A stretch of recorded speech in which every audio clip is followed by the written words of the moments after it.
My name's Dave Dubeau, founder of MoneyPartnerFormula.com, and this show is built for everyday real estate investors who are actively doing deals and looking to scale using other people's money. So if you're an active real estate investor and you want to get featured on this show to talk about your own real estate and capital raising experiences, then just go to daveinterviewsyou.com. Now let's get rolling with this episode, and remember to subscribe for daily interview content. All right, guys, welcome to Property Profits Podcast. I am your host, Bryce Kaminsky, filling in for Dave Dubeau. And if you've ever wondered how a realtor transformed into a virtual flipping expert, today we have Steve Mikrut, who made the leap from Las Vegas to Columbia, South Carolina, mastering the art of virtual flipping and securing funds for real estate ventures. Steve, welcome to the show. Excited to dive into the virtual journey. How are you today?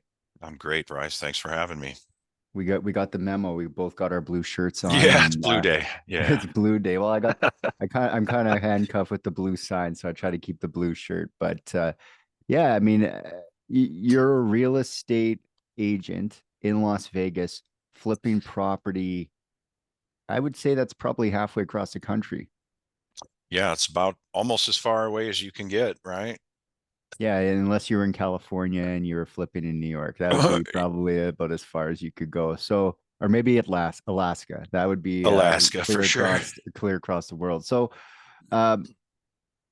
why?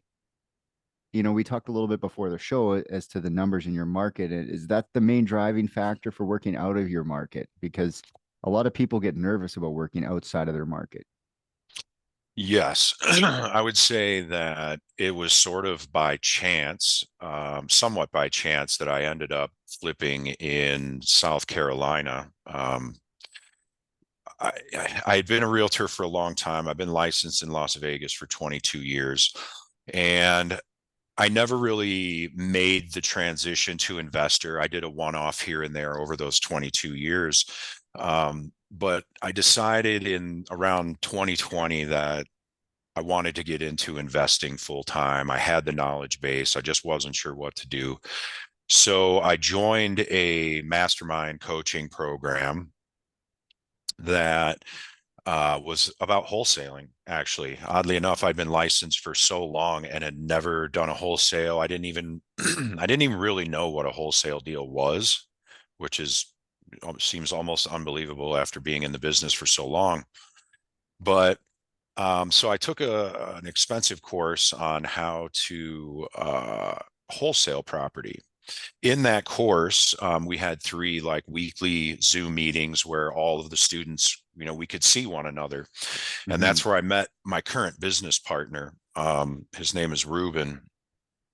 And he lives in Denver, and he knew I was a realtor, and he had this flip going in Columbia, South Carolina, and he was having some real estate problems, not flipping problems, but like realtor problems. And he was asking me for some help. Mm-hmm. So that's how he and I kind of became friendly. We saw each other every week, all 3 days on these podcasts. And at that time, I was using SMS mainly to try and market for wholesale and discount properties. Yep. And I was having zero luck in my home market. I'd probably gone through 8,000 SMS, and I had one appointment, and I didn't get that deal. And I knew that this guy, Ruben, he lived in Denver. He wasn't even trying to do it in his own town, and he already had one. So he and I started talking, and he had said, listen, I'm not so good at sales. I'm really good on the dispo side. He's really good with numbers and computers. He's a enterprise level network engineer, and he just kind of has that type of brain. So he said, let me try and run your SMS campaign and see what's happening. He ran my SMS campaign for one day and basically said, I don't think that marketing method's going to work right now in your market. He said, but you're obviously really good at talking to people. Why don't you run my SMS campaign in Columbia? And if you can get a deal, I'll dispo it and we'll split the deal 50-50. Boom. First week, we got another deal in Columbia. The next week, we got another deal. And this was all wholesale at that time. This is in 2020 leading into 2021. And at that time, hedge funds were buying all of our deals. Yeah, Everything. everything. 100% of the deals that we bought were sold to hedge funds. In fact, we had a couple of cell phone numbers for the asset managers for a few of the top buyers for the hedge funds in that area. And I would have my acquisition guy on the phone negotiating a deal. I would call the asset manager, give them the address, give them the general condition. They would give us a price, and then I'd go back to my acquisition guy, and he knew what the price would have to be before he finished negotiating the deal. So we essentially had those things sold Back to back. before we ever had them inked. And that was awesome. What an amazing business that was until June of 2022. Right? So Everything what, changed at that time. yeah, tell me in your opinion, what changed and why? Um, the entire spigot for those buyers was completely turned off. Okay. Just one day, I think it was June 18th, as a matter of fact, was the day that something happened in the mortgage-backed securities market for the first time, and it inverted somehow. I think it was June 18th, 2022. We had probably 6 or 7 deals in escrow ready to close that month, and two of the hedge funds called us and basically said, we're canceling all the deals, keep the earnest money, we're out. Mm-hmm. And The so day we're the like, music holy cow, died. what are we going to do? Yeah, like Luckily, musical chairs and the music stopped. for sure. Luckily, during the course of the 2 years that we were kind of doing that, we made some really good contacts on the ground there between asset managers, property managers, the agents that were kind of the conduit for the asset managers and their properties and stuff. And we Right. built a really good network of people on the ground there. And so we were already good at getting properties at a fairly deep discount. But now we no longer have buyers, Mm. right? Or the buyers that we did have were gone. And so we had to figure out what to do. And we just decided, listen, why don't we just start flipping these things ourselves, right? The the market kind of contracted to where when we were wholesaling, you've got the retail price, you've got the price that an investor would buy it at, and still a little bit more spread so that we could wholesale it. That Mm-hmm. spread went away. And so the only choice we felt we had left was, well, now we need to be our own buyer. We need to Yeah. be the flipper on these properties. And so that's what we did. We had some friends and family that knew what we were doing. They said, listen, we want to get involved with what you're doing. And they were some of our initial funds for some of those flips.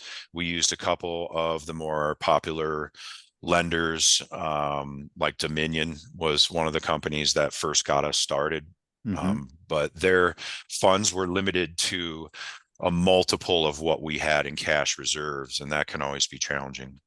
Mm-hmm. And so, over the last 2 years, we've built up a nice little group of private money lenders that we rely on, that know that we do what we say we're going to do, that we have a constant influx of deals, and not just in Columbia, South Carolina. We can do it in anywhere in South Carolina. We've got an amazing crew on the ground there for rehabs. And some really good contacts. And then as well as the Las Vegas market. It's a little tougher to find deals here, but when you do, they're pretty profitable deals. Mm-hmm. So with all the things that you're doing, I really like how you started um, acquisitions forward. A lot of people jump into the flipping game in the middle and they're like, I want to flip property.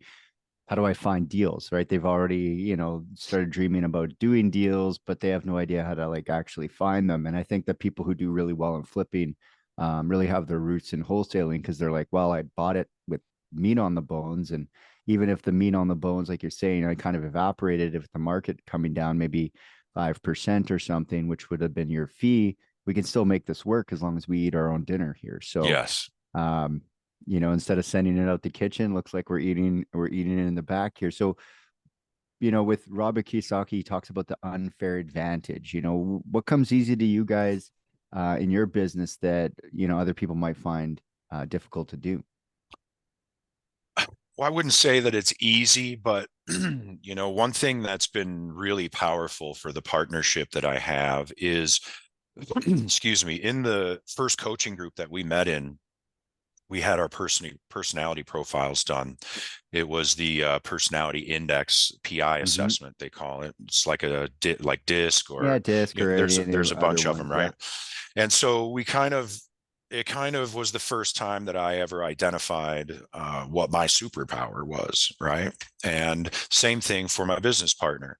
And in talking to our coaches, it kind of seemed like the two um the meeting of the two types that we were like perfect for being business partners. My personality profile is a maverick, and it's definitely over 22 years of meeting strangers and talking about real estate, I got really good at it.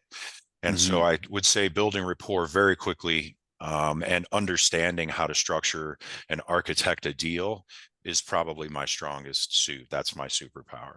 My business partner is a marketing whiz. He understands marketing. He understands the numbers. He's that guy.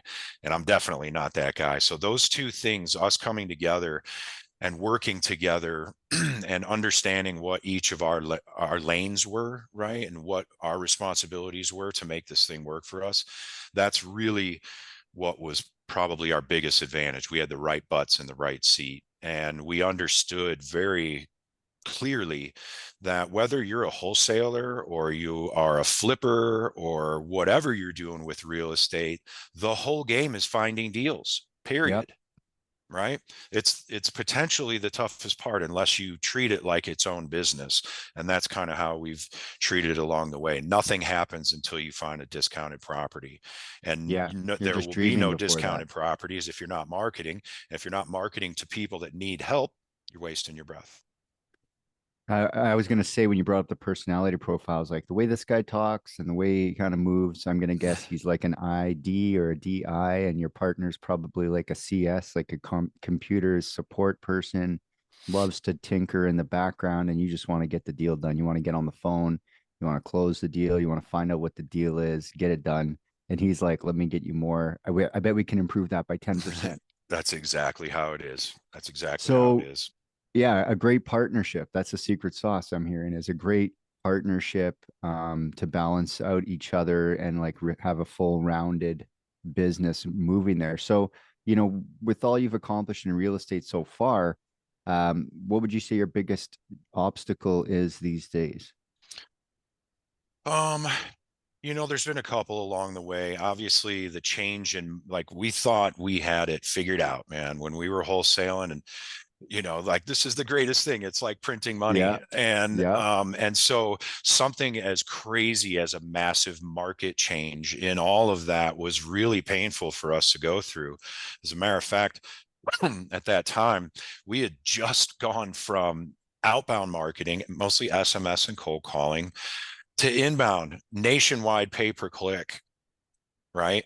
We had been doing that for maybe a month and a half. We probably started that at the beginning of May And you're like, we're 2022. rolling it out. We're gonna blow this Boom, we're thing going to up. kill it. Going to kill it. And then The tide everything changed. stopped except for the $15,000 a month going out for pay per click.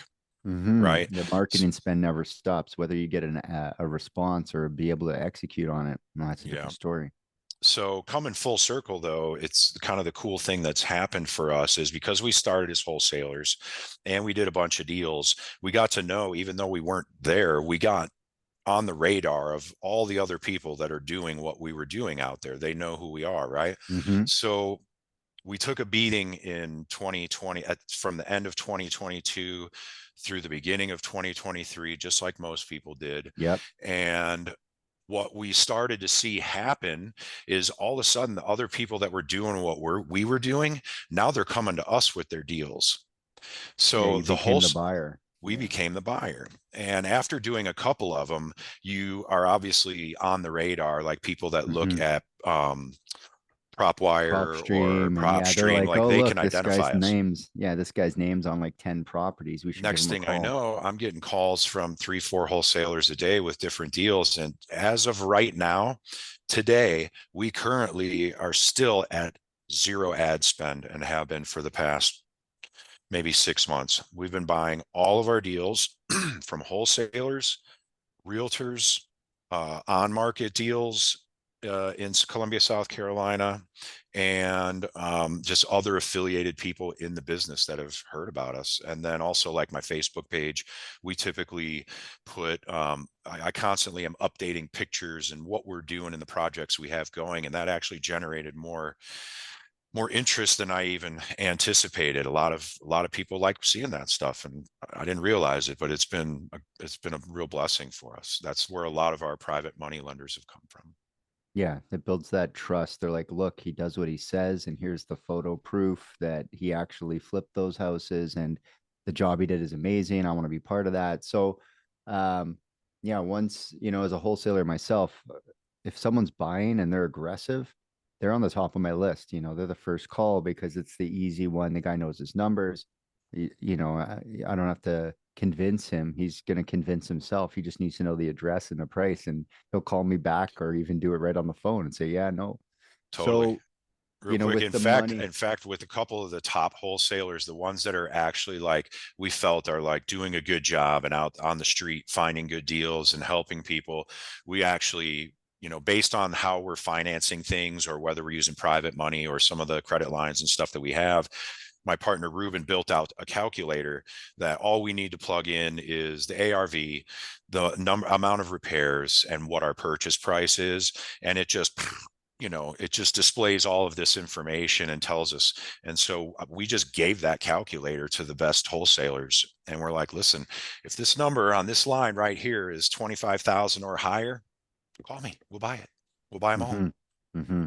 And so they know how to negotiate it for us. Yeah, essentially, you've become the hedge fund in town. Sort of, yeah. So, with that in mind, hedge funds need money. What are you doing to raise capital? You mentioned that your social's bringing in some money, but you're going to still have to close those deals. Apart from, well, let's include that. What are you doing right now to fund those deals? You'd mentioned you have some partnerships with some hard money lenders and some ratios that work well for you. Yeah. So one of the funny things that kind of happened, and hopefully I can use their name, but with Kiavi, they are a lender, an experience-based lender. I've come to find out because when we first heard about them back in 2020, we had, excuse me, we had submitted a loan to them and they denied us. But it was because we were wholesalers mostly. Like we had done maybe one or two flips at that time.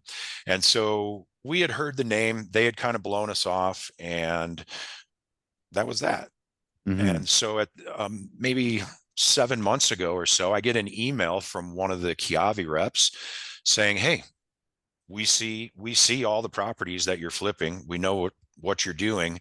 We want to give you $3 million. So we're Yeah, we like, want to get you is on our that team. real? You know what I mean? Like you guys Yeah, is kind this of ignored us the spam? Is this first for time. real? Are you Yeah, scamming me? we literally thought it was a scam, but it turned out not to be. And they did issue us that credit line. And so the credit line is for, it was for 90% of the purchase price, 100% of the rehab, as long as we hit certain metrics, right? It's got to Mm-hmm. be basically ARV times 0.75 minus repairs. As long as we're Yeah. all in at 0.75 or better, they'll finance 90% of the purchase price, 100% of the rehab. And then through some other programs that we've been in, we've actually been able to get that up to 100. But it's not always possible to find a deal that you're all in at 75%. And so that's where our private money lenders come in and our gap funders. Yeah. And It's so, always important to have some like liquid, non-institutional money that you can just kind of command in the sense that's like you said you were in, you said I could use it. I'm gonna go, I need it, I'm gonna use it over here. And they're like, yeah, go and do with yeah, what you said you Kiavi's were not gonna going to do. pay the insurance. You know what I mean? They're not going to pay their No. own interest payment. They're not going to pay the utilities and things like that. And so, we kind of had to learn the hard way what it takes cash flow wise in order to successfully not only do a flip, but do multiple flips. Right? You can't perfectly time them all and things come up and you got to pay your bills and stuff. And so we had to learn how to incorporate our private money lenders into these deals to help manage all that really. And so we have probably, I don't know, 10 or 12 private individuals that are either business associates that we've dealt with, or friends or family that they're asking us all the time to deploy their money. And so we pay them a very fair rate. We pay them more than we're paying Kiavi, and they're super happy to be a part of it. And we're excellent custodians of their money. Yeah. That's one of the main things, is that you do need to be a steward of the money. And a lot of people, when they're looking at raising capital, maybe they haven't raised capital at all. Um, they tend to overlook the fact that money not deployed is not earned. It has to be deployed and has to be put into a responsible hand, such as yourself, to actually turn a return. Because if you take it to the bank or whatever, they will deploy it, but it's typically paired with, the inflation index. So they're like, oh, we'll give you 5 on your money. And, if you do the numbers, the market inflation is like 4 or 5%. It might even be higher than that these days. That's just a number that I typically use when talking about Right. capital. You say, if you're not getting at least 4 or 5% on your money, you're probably losing money having it in your bank account. So it's time to do something with that money. So you have people coming to you, family, friends, and now through social media. Um, how do you go about staying in touch with those investor prospects? How do you go about nurturing those people from, say, a fan on Instagram to an investor in your next flip? So I don't have a ton of experience with it. I've only been doing that portion of it. Let's say maybe the last 6 months. I've been doing Mm-hmm. deals and flips a lot longer than I've been showing them on my Yeah. social media. And so as I've been posting these things on social media, I kind of let them know, hey, listen, if you're looking to invest money somewhere, you've got 30, 40, 50,000 that's not making you anything in the bank, hit me up. Let's talk about what we're doing. I can show you ways to deploy that money and make a great return on it, totally safe, backed by a property that is bought at a huge discount. And let's have a conversation. I would just keep putting that type of information in the body of the copy with the pictures and Mm-hmm. stuff that I Mm-hmm. put. And then anytime a new investor invested for the first time, I would welcome them to our investment family on social media and put pictures of the project that they are involved in. One interesting one is the lady that used to be the manager of the restaurant that I would go eat breakfast at 3 or 4 times a week. She was just curious why I could always be there during the week, during 11 o'clock, 10 yeah, o'clock. like, what do you do? You know what I mean? And we just started talking, and next thing you know, she sold her home in Las Vegas, moved to California. Um, is doesn't really want to buy another one right now. She's living with a friend. She's got a grip of cash in the bank, and she hit me up. She's like, Steve, let's What do can you this do for thing. me? Yeah, And let's do she's this she's thing. live with us right now. Yeah, I really love diners. That's a great tip for wholesalers too. If you're trying to buy something in that neighborhood, just post up in that diner. I remember one time I was sitting in the diner and there's a bunch of junk houses just like a block away, and we're sitting there, and I've been in there enough time to know that it's the same lady serving me. And I said, "You know anything about those junk houses?" You're like, "Oh yeah, that's Paul. He's never selling." I'm like, "Darn, but do you have his number?" And we started working it, but the truth of the matter is he's not selling. So There's that when doorbell I was telling you about. well, we can wrap it right here if you want to, or I can pause it. We'll just pause it and you'll Let's jump pause back it. on. And we're back there. Sorry about the delay, people here. So, the next question I got for you is, now that you've got these people looking to invest with you over social media and things like that, um, how do you go about presenting a possible deal to that investor? So she comes to you, she says, "I got this grip of cash. I want to put it into something."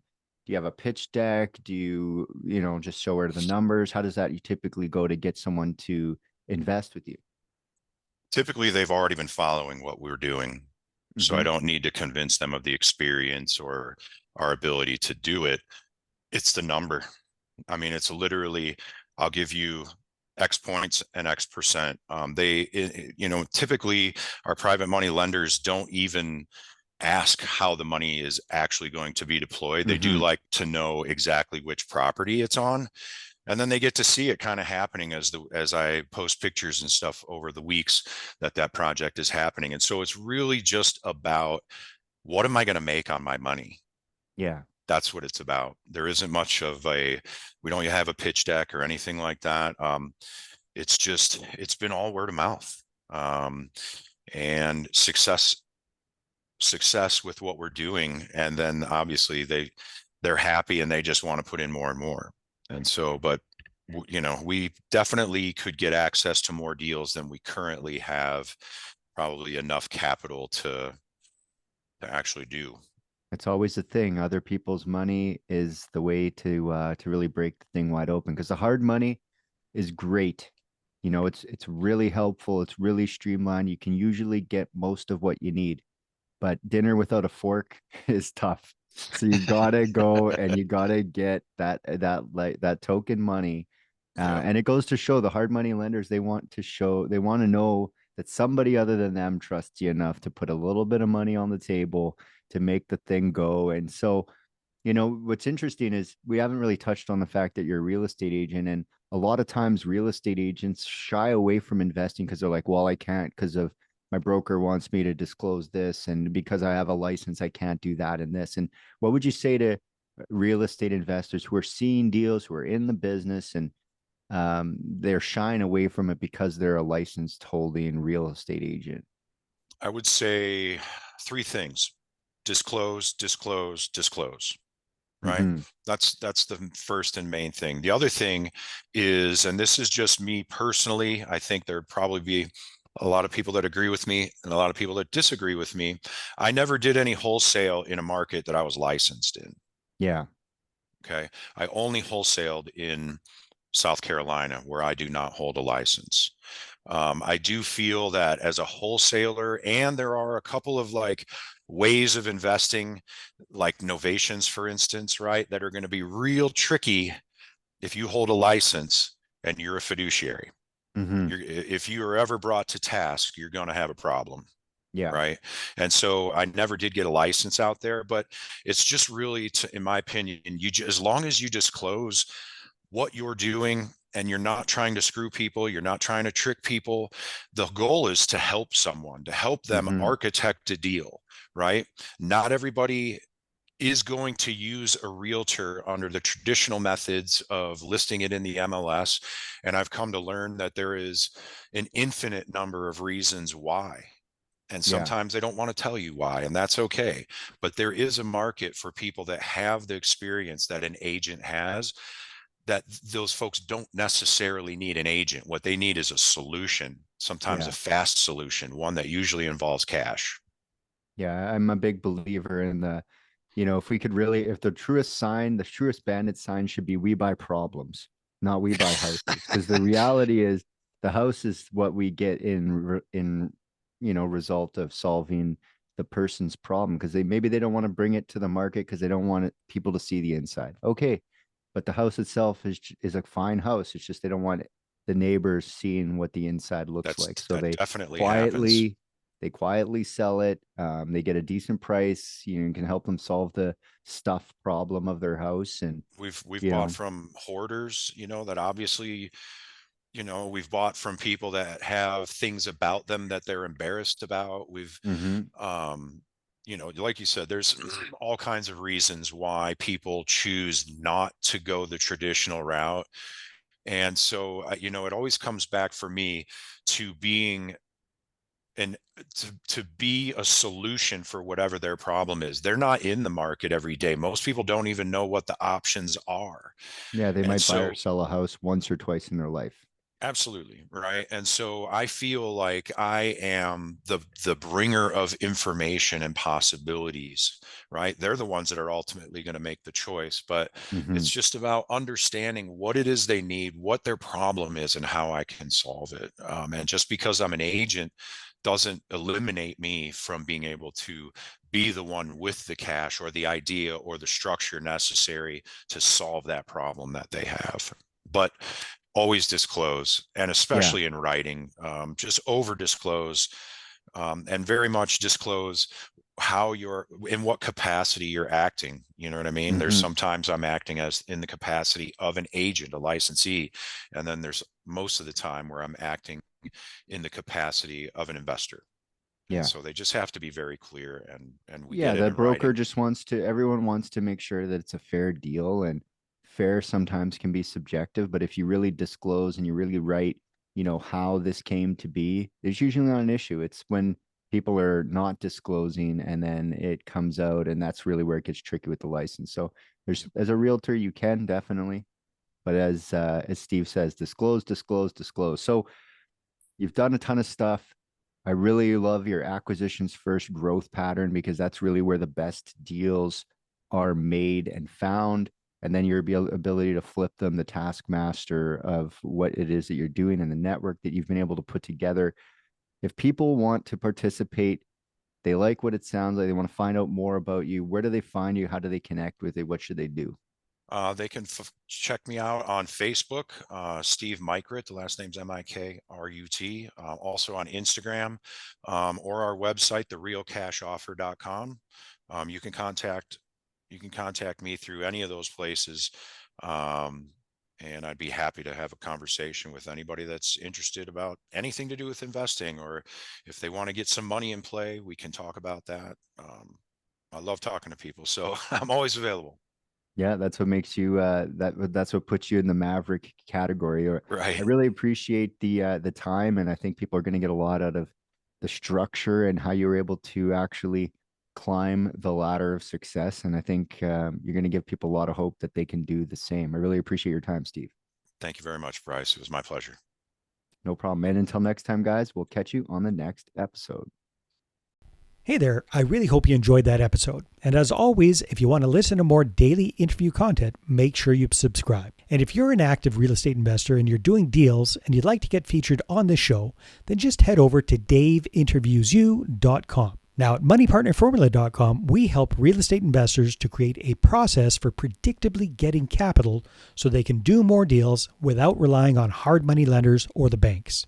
We do this by building them a private capital marketing system. Now, if you want help turning yourself into a big money capital attraction machine, then book a call with our team to see how we can help. Just visit moneypartnerformula.com to find out more. All right, take care, and we'll see you on the next interview.